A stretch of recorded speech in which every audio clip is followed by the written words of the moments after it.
Very good evening from London. Very quiet session in the latter part of the US afternoon. News flow has been relatively thin on the ground.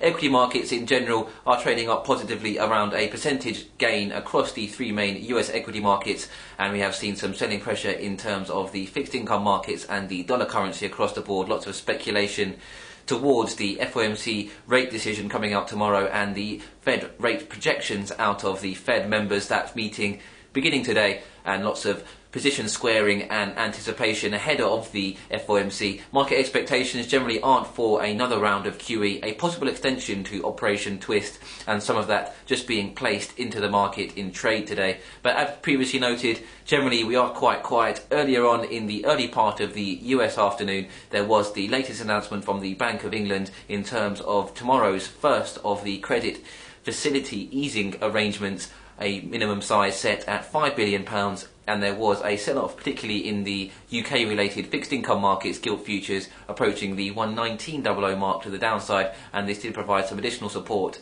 to the sterling currency. Otherwise, in the latter part of the afternoon, there was some attention paid to a Guardian article highlighting the fact that German Chancellor Merkel is under some pressure, and she may relent in fact to possible bond purchases by a couple of the European rescue mechanisms, the EFSF and the ESM. It did cause some slight relief with the euro currency seeing some bids go through, an additional lift to the US stock futures, but this was swiftly denied then by a German government official, and we did see a sharp reversal, particularly then in the euro currency, and the Bund futures also gaining some support.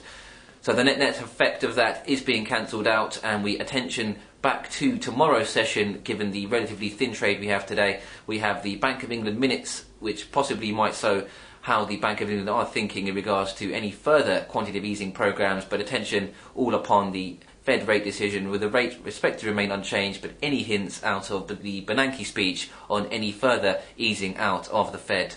Otherwise, that's enough from me. Hope you've had a good trading day, and we'll join you bright and early tomorrow morning. Thank you very much.